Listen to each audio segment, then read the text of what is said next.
All right. We have got a beer from Beak, one of the hype breweries in the UK, a firm favorite among craft beer aficionados in the UK, and I think outside the UK as well. It's famous on the craft beer channel. Lots of people really love Beak. They are famous for their hazy beers, their IPAs. They're considered top notch. And believe it or not, this is my first ever Beak beer because I lived in Switzerland for a very long time and you just couldn't get a beer like this. So this is my first one, and it is Beak Locals IPA with their distinct Beak artwork that they have on all their cans. I'm not sure what the name of the artist is, but it's quite appealing. This one is their pillowy soft IPA that showcases Nelson Sauvin. So we got ourselves a New Zealand hazy IPA, a NEPA, a New Zealand NEPA, and it looks the part, man. It looks really great. It is really nice. Um, it is a really nice pale color, and I mean, yeah, it's hazy. It doesn't look like a juice bomb. It doesn't look like your orange kind of tree house beer, or perhaps like the thick Omnipollo or Verdant. It looks like a nice quaffable kind of hazy beer. So yeah, man. And the head, I mean, it's gone down a bit, but I think it's just what I'm using normal dish soap sometimes, so it kind of affects the head retention. But it was a really nice white head on it, so it looks the part. Let's see how it smells. Yeah, it smells quite nice, quite fresh. Um, yeah, I think mainly I'm getting that kind of famous lycheeness, bit of gooseberry, and then the just overall sort of general uh, sharpness from those New Zealand kind of fruits from their hops, but it's not overwhelming. It's quite a nice smell, and there's a decent kind of malt sweetness pairing with it. It smells like it's going to be a really nice IPA. So let's dive right in.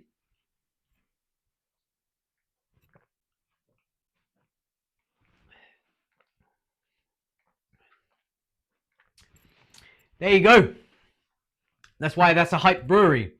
So yeah, I mean, I hadn't really read much in terms of what their beers are like. I mean, famously for these kind of beers, you can either get really soft, gentle, like pillowy. You can maintain that pillowy, but then have it sharper. I'm thinking more like steady rolling man, or you can go super velvety, blah blah blah, verdant. And I've never tried it, but your tree house, I think this is kind of uh, a little bit more towards Rolling Man, so there is a little bit more kind of brightness in it, but it still has that really nice, soft, pillowy kind of malt backbone to it. And it could just be that because it's New Zealand hop. I find New Zealand hops quite bright on the tongue. They're quite. It's almost similar to like how like lemon zest is on the tongue. I get that from New Zealand hops, especially Nelson um, and Motueka as well. I get it. I get that kind of really kind of almost zinginess out of it. But this is a nice IPA, nice drinker.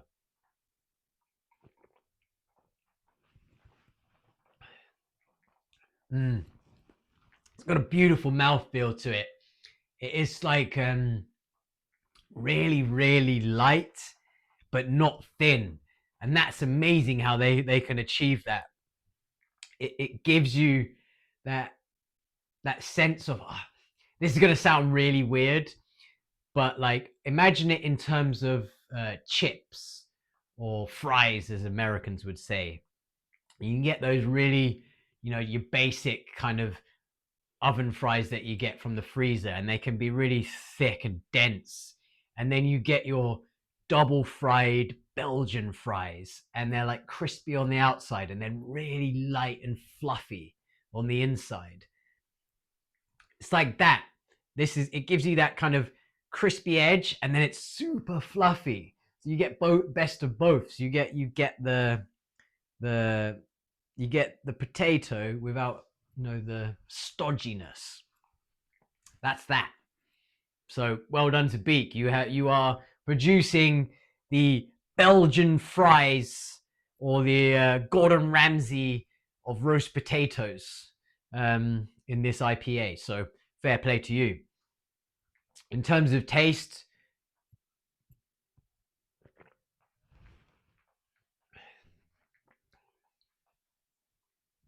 I'd say this is one of the best examples of Nelson that I've come across.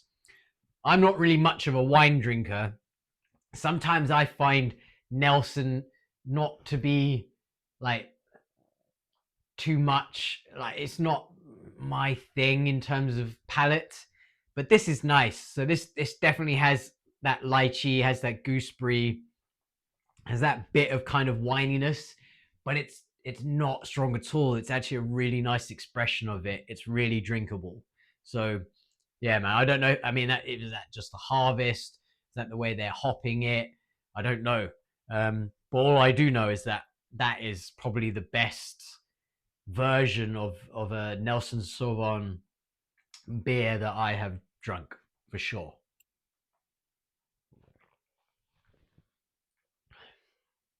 Yeah. Another thing, this is 6%, which I think is quite a nice sweet spot. I'm always going on about how I find like your big juice bombs, your deepers and your teepers and stuff. I just can't drink them too much. I mean, sometimes they're impressive, sometimes they can be really nice and juicy, but like I'm just not about drinking a 7, 8, 9% beer. So 6% for me is a decent number. It still gives you the body and a bit of that kind of alcohol bite, and it's, it gives you that juiciness, but it's not, you can still drink this and not feel overwhelmed. That is said like a true 39-year-old man, because 20-year-old me would just smash very many of the 6% beer. Anyway, yeah, man, for my first go on Beak, it's top notch, mate. They are a good brewery, definitely. They know exactly what they're doing. They are nailing the water chemistry. They're nailing the hopping. They're getting the best out of Nelson that I've ever tried. I'm a big fan of the mouthfeel of this beer, and I am a big fan of just how drinkable this is. It is exactly what it says on the tin. It is very pillowful.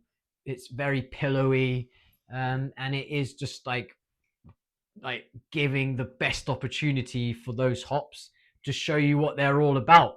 Nothing is getting in the way of them.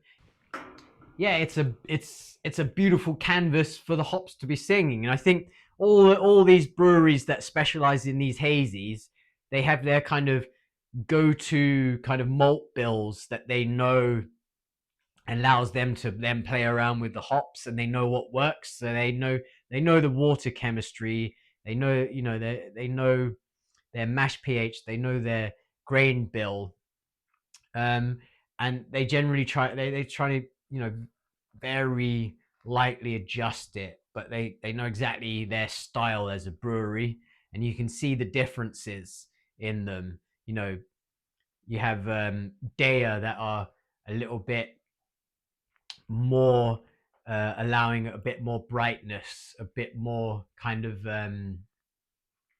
hop expression, where you go to like Verdant, which is much more about that velvety creaminess, juicy beers. Um, they're famous for that, for their yeast, their apricot producing kind of creamy yeast. You have omnipollo that kind of juice up to the max and do crazy stuff. And Beak is sitting in this really nice pocket of yeah, it is pillowy, but it's not overly creamy, and it's not like fully DEYA steady rolling man. They're kind of sitting in the middle lane with this beer. I don't know what the rest of them are like, but I'm feeling this one for sure. So cheers to Beak.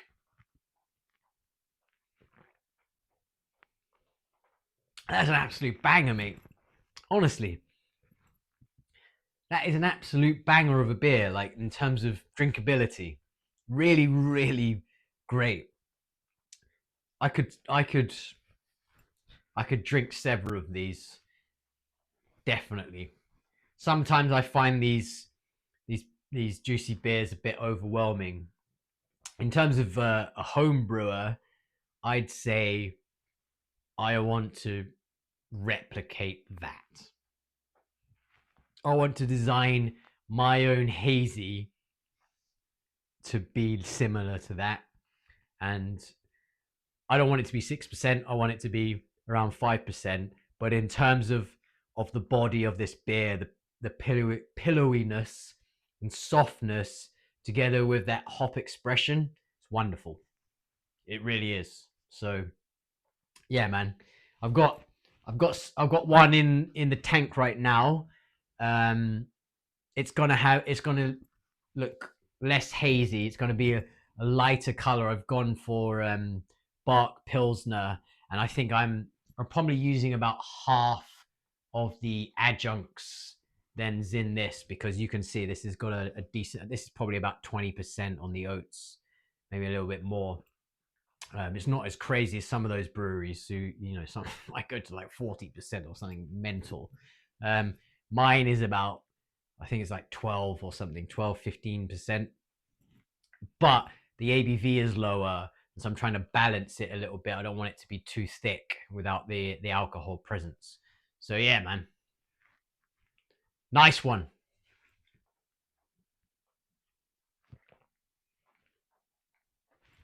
Solid.